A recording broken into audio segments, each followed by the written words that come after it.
Assalamualaikum warahmatullahi wabarakatuh. Halo semuanya, perkenalkan nama saya Ridwan Arisna Ramadan atau yang disingkat Rama. Saya berasal dari kelas 9C dan bersekolah di SMPN 51 Surabaya, tepatnya di Balas Klumprik. Saya di sini mau menjelaskan tentang tergantungan ruang dalam pemanfaatan sumber daya alam atau SDA. Nah, tahukah kalian apa itu SDA? SDA yaitu adalah seluruh bahan-bahan atau segala sesuatu yang berasal dari alam yang bisa dimanfaatkan manusia untuk berbagai hal yang bertujuan untuk memenuhi kehidupan mereka masing-masing. Itulah pengertian singkat tentang sumber daya alam. Nah, jadi apa saja sih sumber daya alam itu? Berdasarkan jenisnya, sumber daya alam itu dibedakan menjadi dua, yakni sumber daya alam biotik dan sumber daya alam abiotik. Yang pertama, sumber daya alam biotik ialah sumber daya alam yang hidup. Contohnya seperti hewan, tumbuhan, dan bahkan mikroorganisme yang paling kecil sekalipun. Ya, yang kedua adalah sumber daya alam abiotik atau sumber daya alam yang mati. Contohnya seperti minyak bumi, gas alam, berbagai jenis logam, tanah, air, serta udara. Nah, yang jadi pertanyaannya, apakah semua sumber daya alam yang saya sebutkan tadi itu sama? Jawabannya adalah tidak. Berdasarkan sifatnya, sumber daya alam itu dibedakan menjadi dua lagi. Nah, sumber daya alam yang pertama yaitu sumber daya alam yang terbaharukan. Apa yang dimaksud dengan terbaharukan? Yaitu sumber daya alam itu tersedia sangat melimpah di alam ini dan tidak akan habis jumlahnya jika tidak dieksploitasi secara berlebihan. Contoh dari sumber daya alam terbaharukan itu adalah yang tadi saya sebutkan, tumbuhan, hewan, mikroorganisme, energi matahari, tanah, air, serta udara.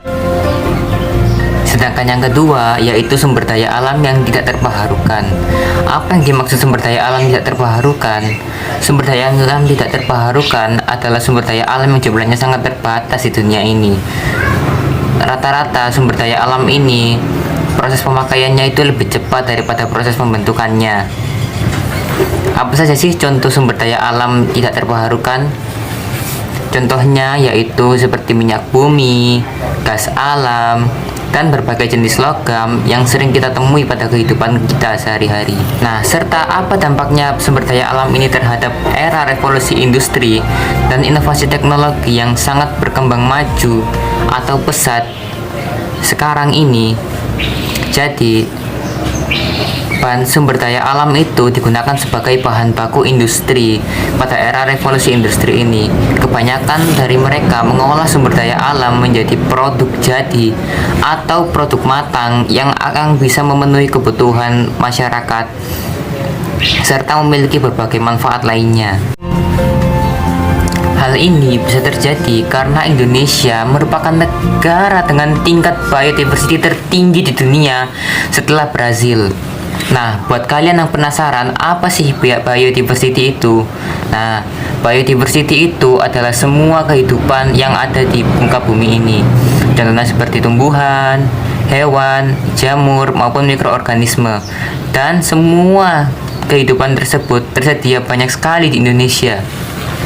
Faktor ini juga lah yang membuat Indonesia merupakan negara yang memiliki kekayaan sumber daya alam hayati maupun non-hayati. Nah, biodiversity itu sendiri memiliki berbagai tingkat flora atau fauna yang masuk ke dalam jenisnya. Saya akan menyebutkan berbagai jenis flora dan fauna yang saya telah sebutkan tadi di dalam rangkuman berikut ini. Pertama, atau bagian pertama, 10% dari tanaman berbunga ada di Indonesia. Lalu yang kedua, 12% dari hewan mamalia itu ada di Indonesia. Lalu yang ketiga, 16% dari reptil juga ada di Indonesia. Yang keempat, 17% dari burung. Yang kelima, 18% dari terumbu karang. Dan yang keenam sekaligus yang terakhir adalah 25% dari hewan laut. Nah, sekarang kita beralih pada kekayaan alam atau kekayaan sumber daya alam di Indonesia yang terdapat pada sektor agrikultur maupun sektor pertambangan. Yang pertama, dari sektor agrikultur, Indonesia memiliki kekayaan berupa kelapa sawit, cengkeh, kayu, biji coklat, dan lain sebagainya. Serta pada sektor pertambangan, Indonesia juga memiliki kekayaan berupa emas, perak, timah, tembaga, bauksit, nikel, gas alam, maupun petroleum dan lain sebagainya. Wow, sangat banyak sekali ya. Maka dari itu, kita sebagai orang Indonesia harus melestarikan serta mengelola sumber daya alam kita dengan sebaik-baiknya. Kekayaan sumber daya alam di Indonesia ini juga bisa membuat Indonesia memajukan perekonomiannya. Bagaimana caranya? Yaitu dengan menjadi negara pemilik ataupun penyedia sumber daya alam yang akan mengekspor sumber daya alam dari negeri atau dari dalam negeri ke dalam negara lain yang lebih membutuhkan sumber daya alam tersebut. Hal ini pun juga bisa memenuhi kebutuhan dalam negeri masing-masing negara yang membuat kebutuhan mereka akan tercukupi. Dalam kegiatan ini, Indonesia berperan sebagai eksportir atau negara yang akan menyumbang ataupun menyuplai sumber daya alam kepada negara pengelola sumber daya alam seperti Jepang, Swiss, Korea Selatan, Italia, bahkan negara maju seperti Singapura pun menjadi negara pengelola sumber daya alam hasil impor dari Indonesia. Nah, negara yang mengandalkan hasil impor tersebut dinamakan sebagai negara yang menerima hasil impor dari negara lain disebut importir. Nah, eksportir maupun importir ini terjadi dalam lingkup perdagangan internasional. Hal inilah yang membuktikan bahwa sumber daya alam itu juga merupakan salah satu faktor yang mendorong terjadinya perdagangan internasional. Nah, berapa sih faktor yang menyebabkan terjadinya perdagangan internasional? Akan saya cantumkan di sini ya. Nah, pada bagian sebelumnya saya sudah menjelaskan tentang sumber daya alam, tentang apa itu sumber daya alam, apa jenis-jenisnya, manfaatnya, serta pengaruhnya bagi kehidupan kita. Nah, sekarang apa atau siapa yang bisa mengelola sumber daya alam tersebut? Jawabannya adalah dibutuhkan tenaga kerja yang mumpuni atau yang memiliki potensi tinggi yang bisa mengolah sumber daya alam tersebut menjadi barang yang lebih bermanfaat lagi. Nah, tenaga kerja tersebut termasuk dalam sumber daya manusia atau disingkat SDM. Nah, jadi apa sih itu sumber daya manusia? Nah, sumber daya manusia itu adalah seseorang atau individu yang bergerak di suatu organisasi, baik itu institusi ataupun perusahaan, yang difungsikan sebagai aset yang harus terus diasah dan dikembangkan kemampuannya. Sekarang beralih pada manajemen sumber daya manusia atau disingkat MSDM. Apa itu MSDM? MSDM adalah suatu badan yang termuat di dalam sumber daya manusia yang memiliki banyak sekali fungsi serta manfaat untuk mengatur ataupun memberdayakan sumber daya manusia atau calon-calon seseorang individu yang akan bergabung kepada suatu organisasi ataupun perusahaan dan institusi. Nah, apa sajakah sih fungsi dari manajemen sumber daya manusia ini? Yang pertama fungsinya yaitu merencanakan. Merencanakan di sini maksudnya adalah merencanakan tentang tenaga kerja yang akan bergabung pada suatu organisasi. Yang kedua adalah pengorganisasian atau pembagian kerja para karyawan. Dan yang ketiga adalah pengarahan, yang bisa disebut juga mengarahkan para tenaga kerja atau karyawan supaya bisa bekerja dengan lebih efektif dan efisien. Yang keempat adalah pengendalian atau mengendalikan seluruh karyawan supaya taat pada peraturan suatu organisasi. Yang kelima adalah pengadaan, yang dimaksud sebagai perusahaan itu atau organisasi itu akan merekrut calon tenaga kerja baru yang akan bekerja dan mengabdi kepada perusahaannya. Yang keenam adalah pengembangan, yaitu mengembangkan kemampuan serta potensi atau dedikasi dari seluruh karyawan atau tenaga kerja yang bekerja di organisasi tersebut. Yang ketujuh, kompensasi, yaitu perhitungan atau pembagian sebuah benda yang akan diberikan kepada para tenaga kerja atau karyawan sebagai balas budi dari organisasi atas kerja keras mereka dan pengabdiannya kepada mereka selama ini.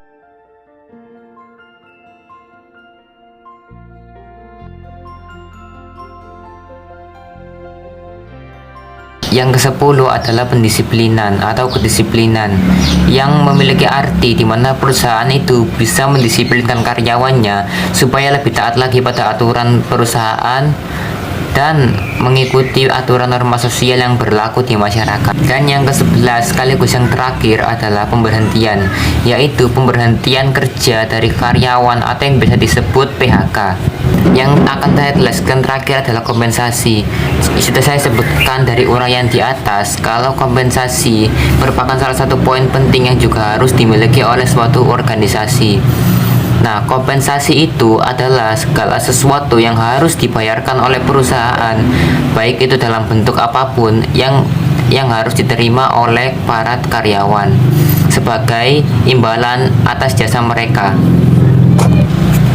Kompensasi itu terbagi menjadi 3 jenis, yaitu upah atau gaji pokok yang diterima oleh karyawan dalam jangka waktu mingguan ataupun bulanan. Yang kedua adalah tambahan gaji pokok, dan yang ketiga adalah benefit. Nah, itu saja yang dapat saya jelaskan kali ini tentang sumber daya alam dan sumber daya alam manusia. Untuk penjelasan lebih lanjut tentang ketergantungan antar uang dalam pemanfaatan ekonomi dalam hal modal dan wirausaha akan dijelaskan lebih lanjut oleh teman saya berikutnya.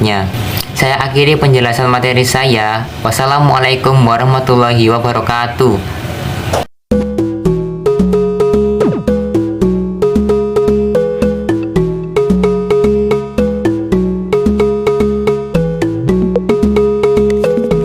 Menurut KBBI, modal memiliki 2 definisi.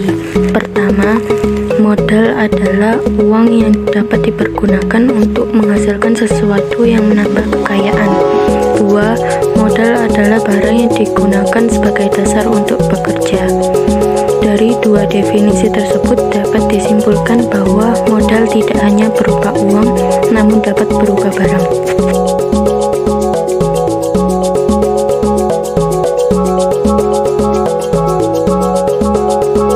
Modal dibagi menjadi 4 jenis. Pertama, berdasarkan sumbernya, yaitu modal internal dan modal eksternal.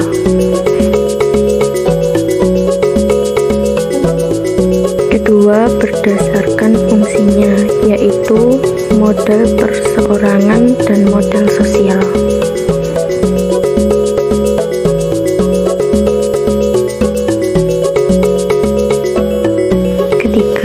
Berdasarkan wujudnya, yaitu modal konkret dan modal abstrak.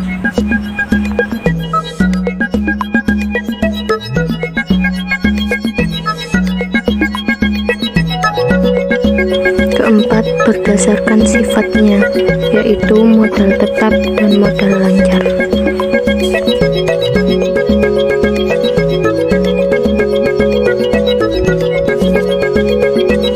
Manfaat modal untuk perusahaan: 1. Gaji pekerja. 2. Penyediaan bahan produksi. 3. Simpanan. 4. Pembayaran sewa tempat.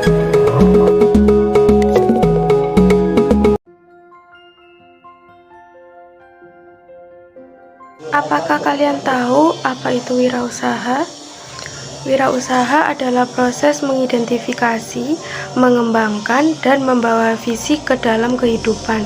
Visi tersebut bisa berupa ide inovatif, peluang, cara yang lebih baik dalam menjalankan sesuatu. Hasil akhir proses tersebut adalah penciptaan usaha baru yang dibentuk pada kondisi risiko atau ketidakpastian. Ada juga wirausaha menurut para ahli, seperti Richard Sandlin, J.B. Say, Penrose, Harvey Leibenstein, dan Stein, dan John F. Burgess.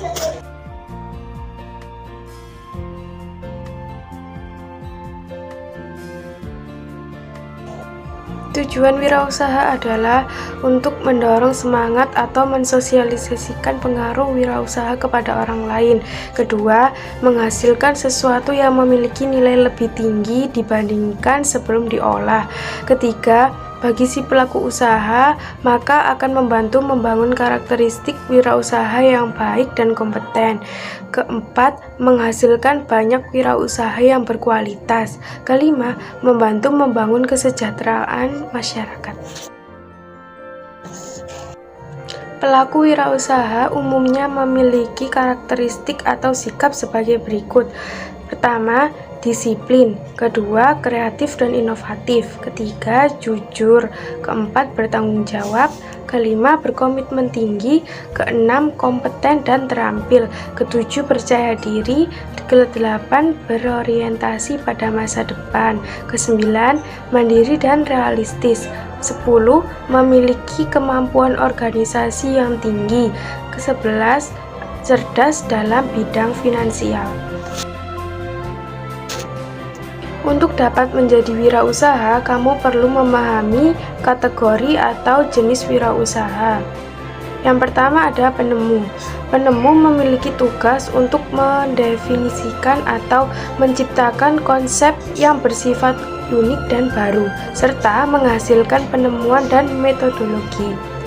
Yang kedua ada inovator.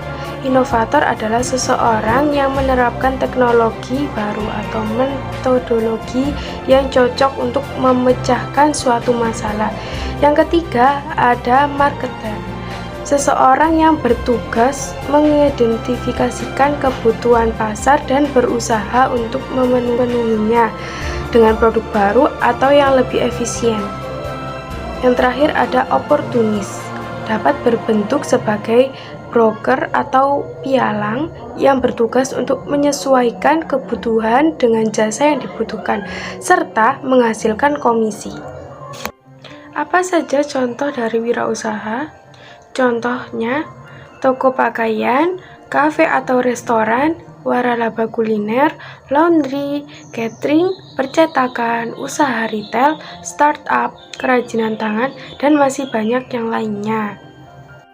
Apa kamu tahu apa saja faktor keberhasilan wirausaha? Yang pertama ada memiliki tekad dan kemauan yang tinggi. Kedua, memiliki skill pengusaha dan melatih mental pengusaha dari awal. Ketiga, mempunyai akses permodalan yang cukup. Keempat, memahami target pasar. Kelima, memiliki networking yang luas. Keenam, siap memberikan pelayanan terbaik. 7. Mempunyai aspek inovasi dan kreativitas yang tinggi. Ke-8. Melakukan pemasaran yang efektif.